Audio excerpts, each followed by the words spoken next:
Tetap bersama kami, Tubabaku Streaming Radio. The Goodness of Tubabaku. Assalamualaikum warahmatullahi wabarakatuh. Tabi pun. Iya pun. Selamat pagi Tubabaku, salam sejahtera bagi kita semua. Masih bersama saya, Selindini Amrina, dalam program Dialektika, Dialog Interaktif Tubabaku, dengan tema Kesehatan Reproduksi Remaja dan Pencegahan Perkawinan Usia Anak. Ya, bagaimana kabarnya Tubabaku hari ini? Semoga selalu sehat dan selalu dalam lindungan Allah Subhanahu wa Ta'ala. Amin ya Rabbal Alamin. Pengetahuan masalah reproduksi tidak hanya wajib bagi remaja putri saja, tapi juga bagi remaja laki-laki harus mengetahui dan mengerti cara hidup dengan reproduksi yang sehat agar tidak terjerumus ke pergaulan yang salah dan merugikan bagi remaja. Dan telah hadir bersama saya di ruang dengar Tubabaku kali ini, Ibu Nuning Ika Daniati, SST MKes, pekerja sosial muda Dinas PPPA, dan Ibu Dinu Arianti, pemerhati anak dan pemenuhan hak anak Komnas PA Tulangbong Barat. Ya, selamat pagi Ibu. Selamat pagi. Ya, bagaimana kabarnya hari ini? Alhamdulillah sehat. Semoga selalu sehat dan selalu bahagia ya Bu ya. Amin, amin. Baik Bu, di sini kita akan membahas tentang kesehatan reproduksi remaja dan pencegahan perkawinan usia anak. Dan perlu kita ketahui bahwa masih banyak anak-anak atau remaja di luar sana yang belum mengetahui dan memahami tentang kesehatan reproduksi itu sendiri. Nah, sebenarnya nih Bu yang ingin saya tanyakan, apa sih Bu yang dimaksud dengan kesehatan reproduksi? Ya, oke Mbak, terima kasih sudah bergabung dengan Tubabaku. Jadi kesehatan reproduksi atau lebih yang kita kenal dengan KESPRO itu adalah suatu keadaan kesejahteraan fisik, mental, dan sosial yang utuh dalam segala hal yang berkaitan dengan fungsi, peran, dan sistem reproduksi. Nah, itu yang dimaksud dengan kesehatan reproduksi atau KESPRO. Ya, kemudian mengapa pengetahuan tentang KESPRO ini begitu penting Bu untuk remaja?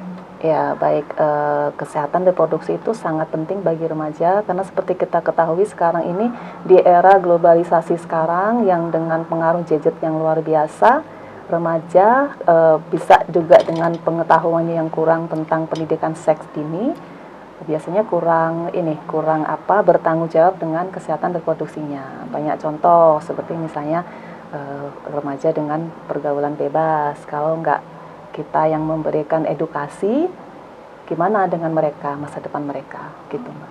Nah, berbicara tentang remaja nih Bu, yang dimaksud dengan masa remaja itu sendiri apa Bu? Ya, masa remaja itu sendiri adalah masa peralihan dia dari masa anak-anak ke dewasa, ya, dengan melibatkan perubahan berbagai aspek seperti psikologis, kemudian biologis, sosial, dan budaya. Sedangkan remaja itu sendiri dibagi dalam beberapa tahapan.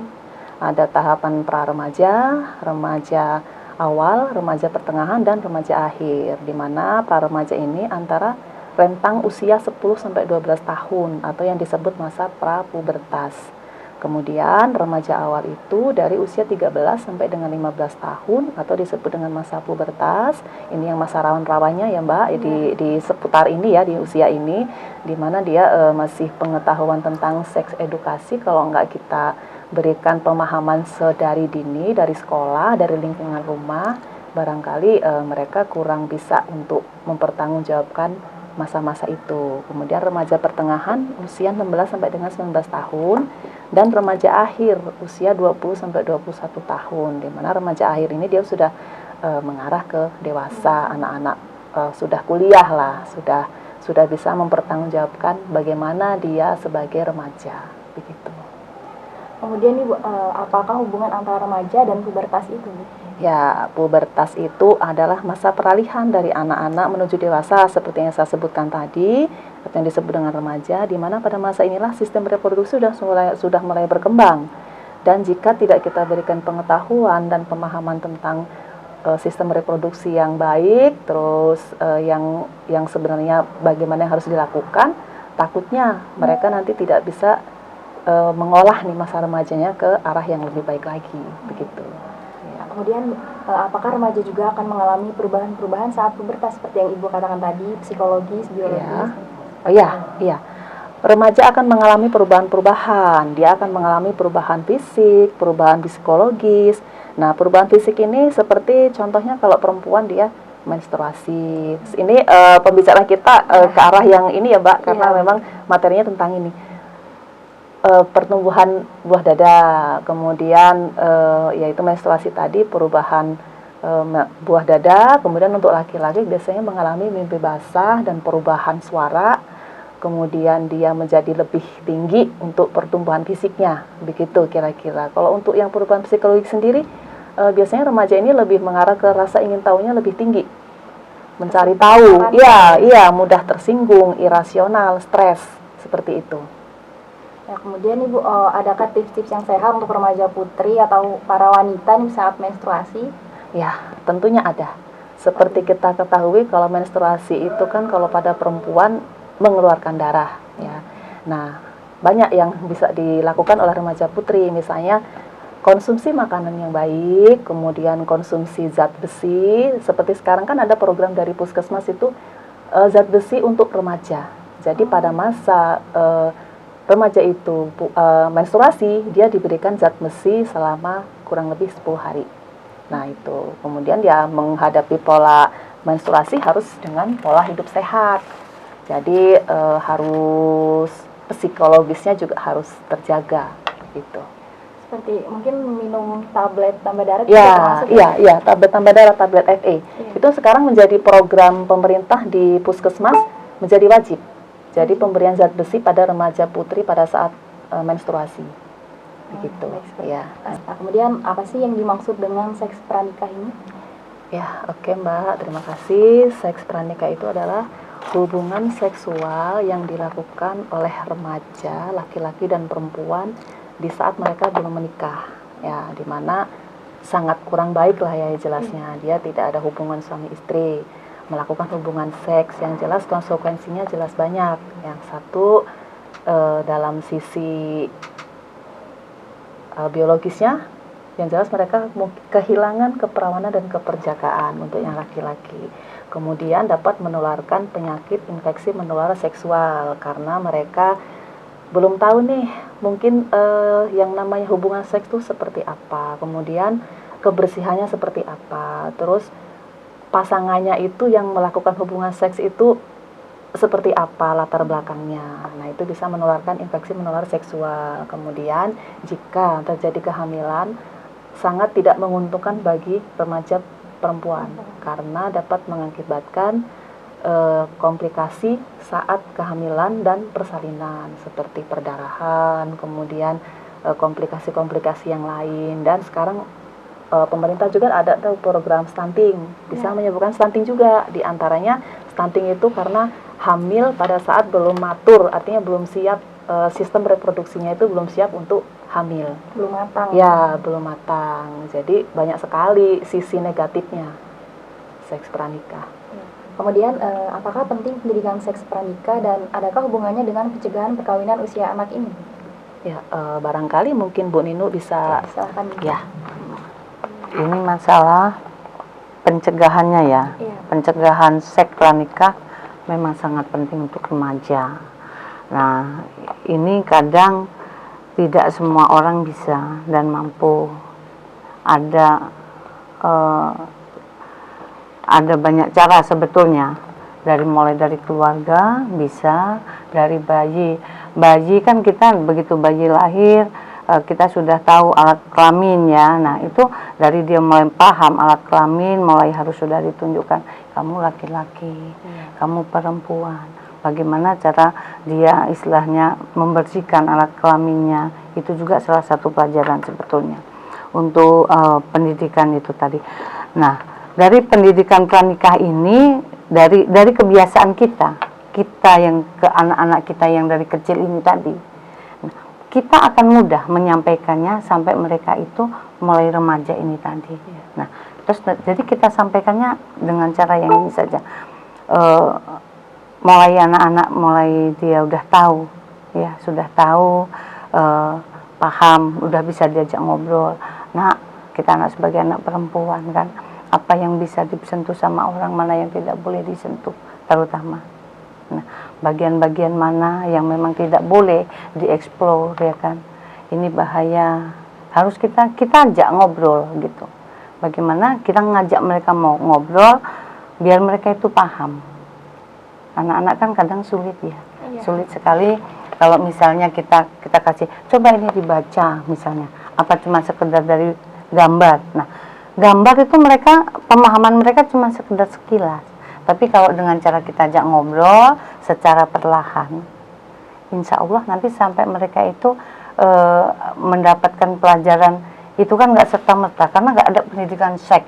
Pendidikan seks di sekolahan pun nggak ada pendidikan seks, di buku-buku juga nggak ada pendidikan seks yang memang dibuat khusus kan gitu. Jadi saya rasa pertama dari keluarga, ya. Berarti keluarga tuh sangat berperan penting. Oh, penting banget gitu, berperan penting. Itu tadi dari mereka paham mana yang harus kamu jaga. Kalau perempuan misalnya, kamu nggak boleh dicium pipinya, ya kan, dipegang bibirnya, terus dipegang buah dadanya, dipegang pundaknya, pantatnya, dan lain sebagainya. Daerah-daerah yang tertutup baju dalam harus sudah kita ajarkan sedari anak kita paham. Paham itu mulai seenggaknya dia usia 3 tahun. Dan barangkali menambahkan untuk nama, kita memberi nama pada alat vital, alat genetalia harus jelas dari kecil itu kita kasih tahu. Jadi misal, oh ini namanya ini untuk laki-laki, yang perempuan ini namanya ini. Jangan dibengkokkan atau diplesetkan, itu sangat tidak baik. Jadi dari kecil pun mereka sudah tahu, oh ini fungsinya untuk ini, tidak boleh dibeginikan. Yang boleh menyentuh hanya ini. Iya. Gitu. Jadi harus sudah dikenalkan sejak kecil ya, Bu? Iya, Sejak betul. kecil. Betul. Jangan sampai mereka itu taunya dari HP. HP. Ya. Nah, kalau Ya. kita kasih pelajaran dari kecil, sudah kita kasih pemahaman dari kecil, kira-kira nanti dia usia 7 tahun ada orang pegang dia sudah galak. Oh, iya. Jangan pegang, kata ibu saya nggak boleh, ya kan? Iya, Nah, betul. Itu jadi pendidikan seks itu nggak serta-merta gitu, nggak serta-merta memang dia harus dipupuk dari mereka itu masih betul-betul balita. Kalau sudah terbiasa itu, dia nanti masa remaja dia sudah paham cara melindungi diri dia, Iya. supaya dia terhindar dari yang namanya seks bebas ini tadi, gitu ya. Dan bukan Nah, sesuatu yang tabu bukan ya, sesuatu Bu ya. yang tabu. Pendidikan seks Jadi itu. ibu terutama ya, peran kita sebagai ibu ini sangat kuat di sini di pendidikan seksual ini. Nah, begitu nanti mereka sudah remaja, mereka sudah kita pelajaran dari yang tadinya ini nggak boleh dipegang ya. Nanti mulai remaja, pendidikan pranikahnya mulai kita naikkan, istilahnya tentang pendidikan seksualnya mulai kita naikkan.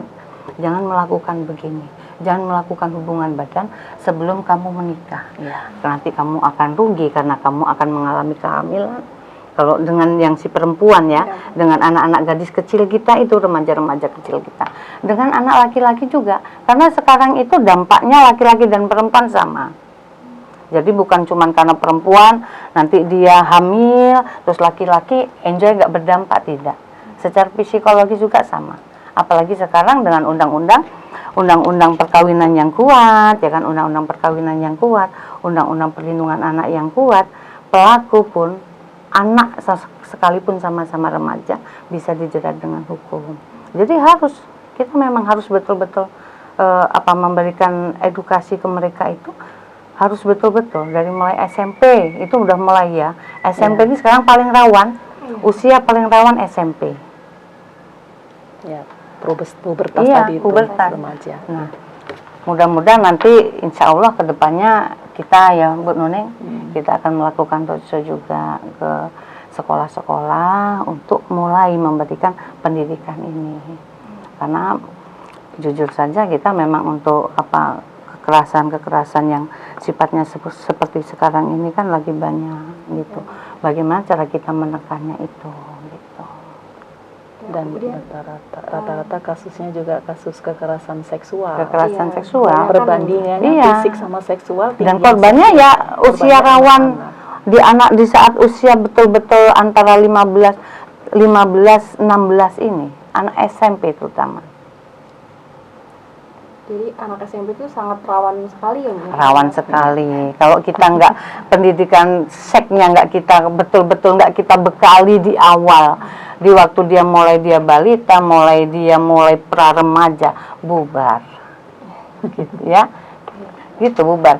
Jadi ya intinya, tapi sebetulnya ini nggak harus dari orang tua, dari guru juga. Jadi dalam setiap pelajaran atau seperti dalam kegiatan, terutama guru biologi ya bisa menyisipkan sebetulnya, bisa menyisipkan pelajaran tentang itu gitu. Ya, anatomi fisiologi. Iya, anatomi fisiologinya. Ya, kemudian nih cara memberikan pendidikan seks pranikah ini pada remaja, misalnya seperti tadi mengenalkan resiko penyakit potensial atau bagaimana bicaranya? Kalau di sini kita nggak bisa pakai bahasa implisit, Mbak. Jadi kita nggak bisa pakai bahasa yang cuma tersirat-tersirat. Kita harus lugas memberikan peran sama anak itu. Kamu jangan melakukan hal ini, penyakit ini misalnya ya, penyakit kayak penyakit spilis, penyakit harus kita jelaskan secara rinci dengan bahayanya, dengan resikonya. Itu harus betul-betul secara rinci. Jadi mereka akan paham, bukan cuma sekedar takut. Mereka akan paham betul gitu. Dengan contoh-contoh boleh. Kalau cuma sekedar kita implisit, jangan melakukan hal yang begitu, nanti bahaya. Mereka cari tahunya di tempat yang lain yang justru kita nggak mau gitu. Dia bisa juga mencari di gadget, ya kan? Ya kalau yang didapatinya hal yang seperti ini yang dicari. Kalau dia justru cari dapat yang lain, lebih bahaya kan? Nah, itu salah satunya gitu. Ya, karena kan remaja sendiri rasa ingin tahunya Iya, bahasa kepo. Iya, kepo. Sekarang dunia maya Dunia sudah maya tidak ada ini batas. Sudah nggak ada batas gitu. Sementara kita yang tua-tua ini nggak bisa mengawasi anak-anak itu bermain di gadget itu kan 24 jam. Kita nggak pernah tahu gitu kan. Jadi ya itu tadi pembekalannya seperti itu. Ya, kemudian nih, untuk dampak buruk perkawinan usia anak itu sendiri apa? Dampaknya buruk sekali.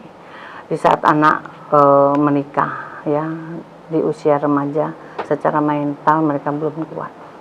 Secara mental mereka belum kuat, secara alat reproduksinya juga belum siap. Secara fisikisnya juga dia belum bagus. Fisiknya juga baru masa berkembang, masa bertumbuh kembang, ya kan? Terus sosial ke masyarakatnya juga pasti ada rasa minder, rasa malu.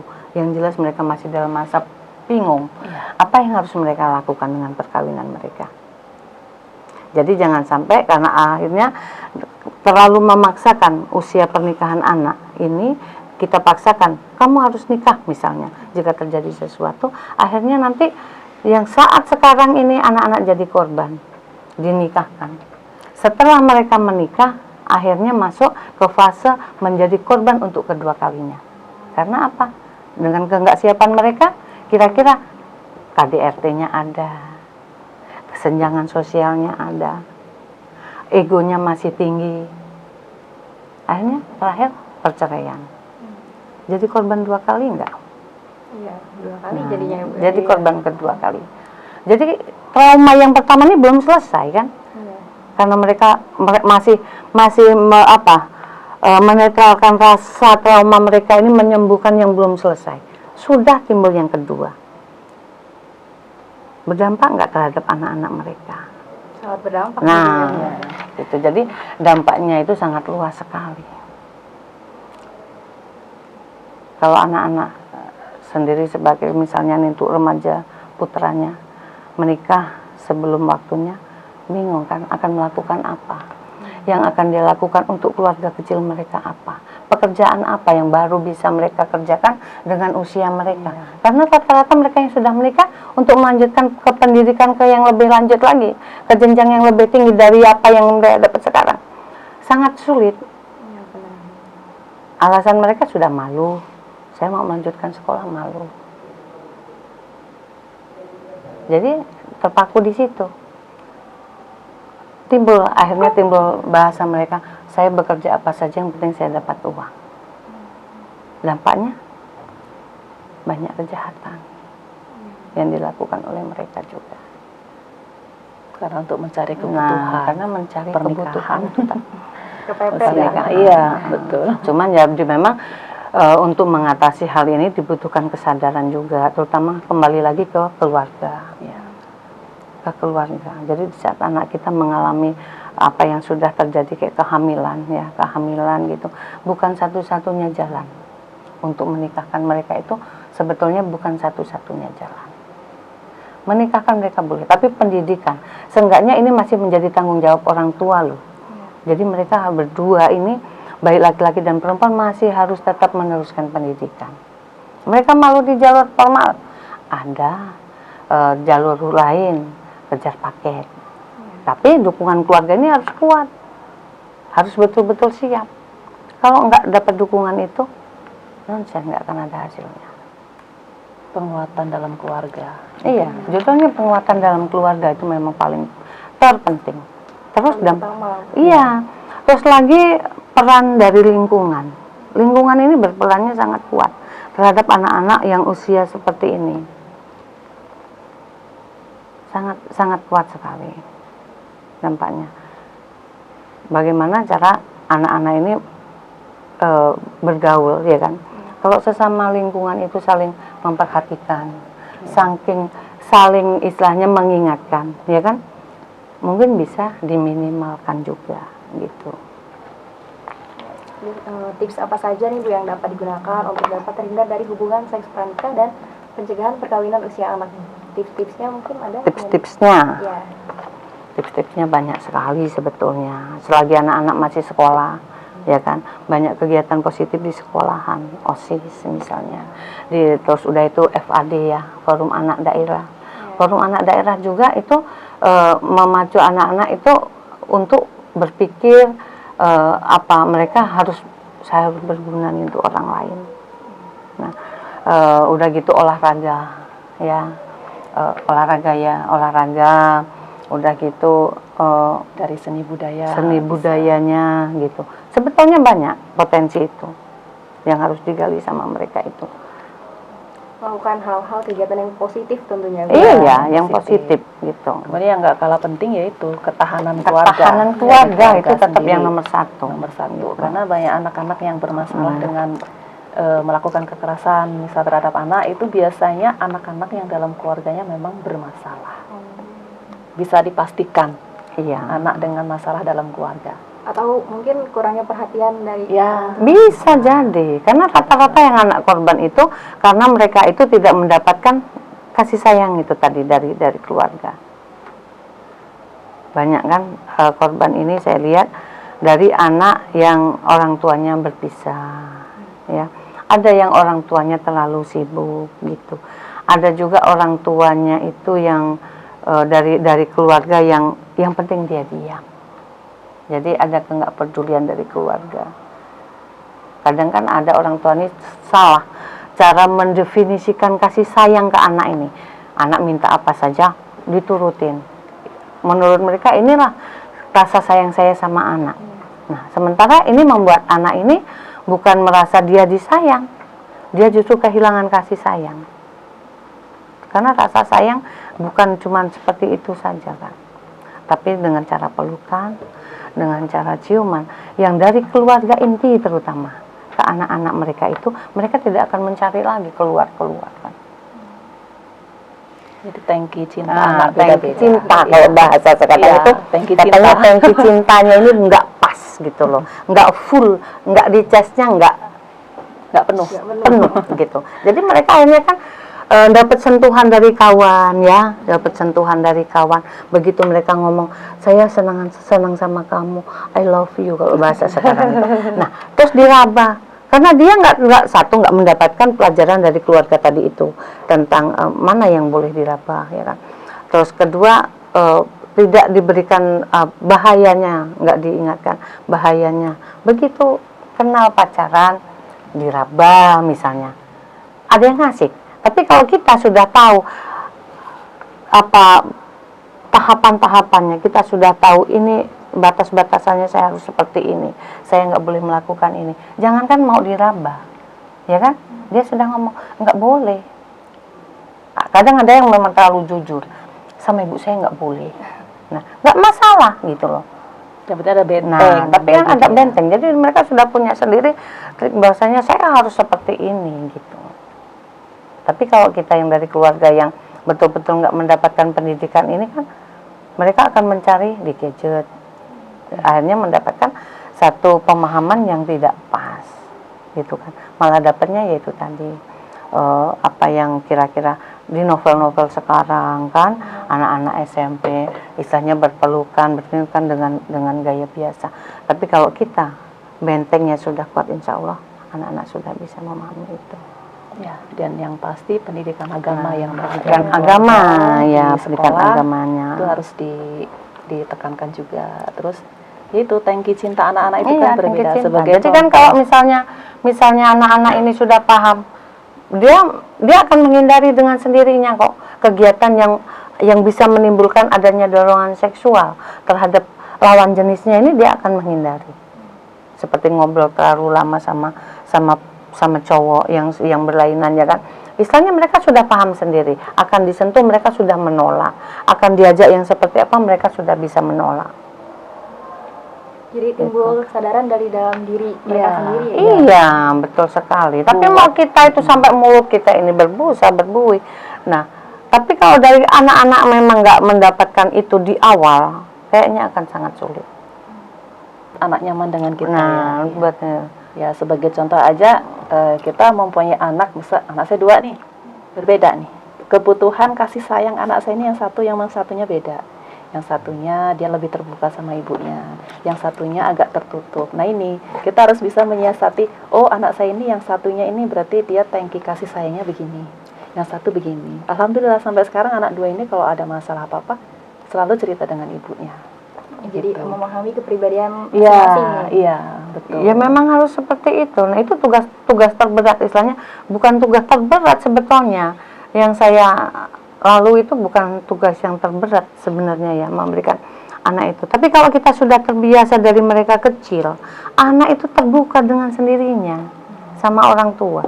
Jadi kayak manggil-manggil anak gitu ya. Ada kan orang-orang kita itu, keluarga-keluarga yang dari lingkungan kita justru manggil anak-anak itu dengan panggilan-panggilan tapi yang tidak indah, ya kan? Nah, sementara sebetulnya tidak diperbolehkan yang begitu gitu. Tapi kalau kita, sekalipun anak kita sudah dewasa, kadang sekali-sekali ibunya itu manggil, duduk sini sayang. Bahasa kan kayaknya kan bahasa itu bahasa yang ringan gitu loh. Iya. Sini sayang, misalnya anak kita sekalipun sudah usia 17 tahun, dari mana-mana kita peluk. Hal yang lumrah sebetulnya. Cuman hal yang kelihatannya sepele, yang tidak mahal, yang tidak memerlukan biaya, ini yang kadang-kadang dilupakan oleh oleh keluarga-keluarga kita. Sering terlupakan Nah, orang tua sendiri. kelihatannya kan gitu. Oh ya itu tadi, kembali lagi kasih sayang orang tua ini tadi, sekarang ini, di zaman sekarang ini kurang optimal kalau menurut saya. Kalau zaman dulu itu bisa dibilang optimal. Karena apa? Zaman dulu kalau kita habis maghrib, anak-anak ini nggak ada yang keluar rumah kan. Kita akan berkumpul bareng, bercanda. Itu memang setiap keluarga kayaknya habis makan kita guyon, kita meluangkan sedikit waktu. Nah, sekarang udah jarang begitu. Nah, kemudian yang selanjutnya nih, bagaimana peran pemerintah sendiri dalam menghadapi fenomena maraknya pernikahan anak di bawah umur ini?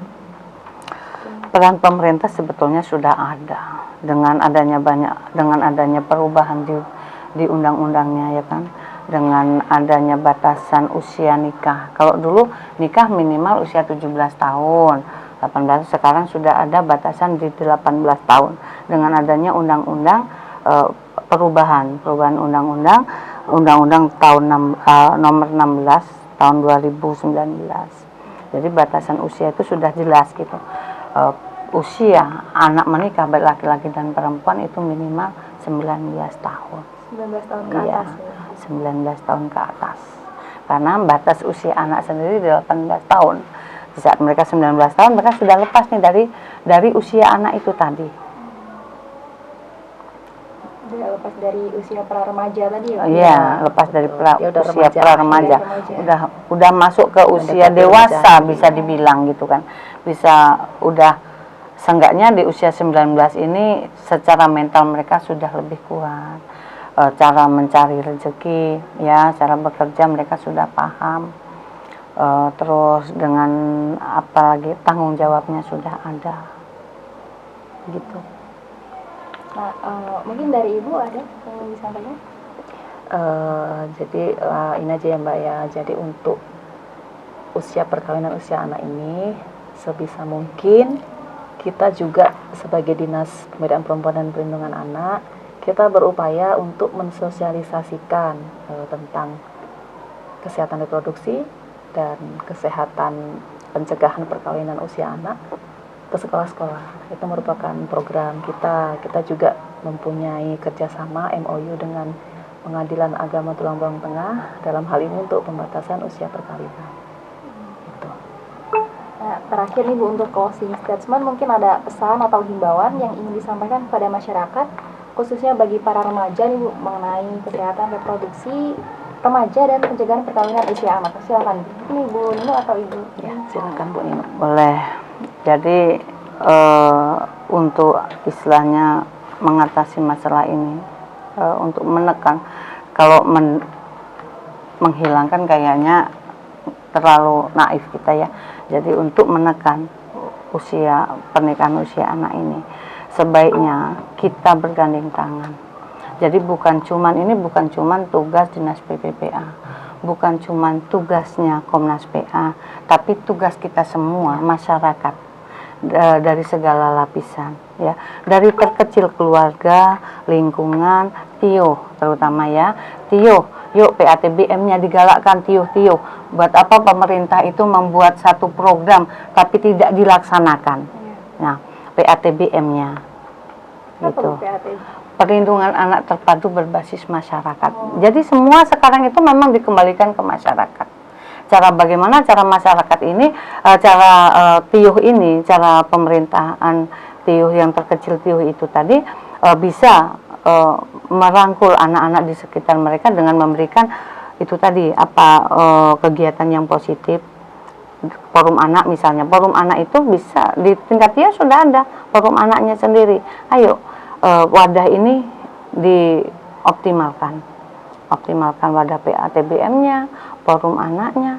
Nah, terus satu lagi, jadi kita itu sebagai orang tua sekarang ini mulai dihilangkan tuh stigma yang ini anakku, ini anakmu, ya. Karena anak-anak ini sekarang jadi tanggung jawab kita semua. Ini anak kita bersama. Tapi bukan berarti dalam pembiayaan, gitu.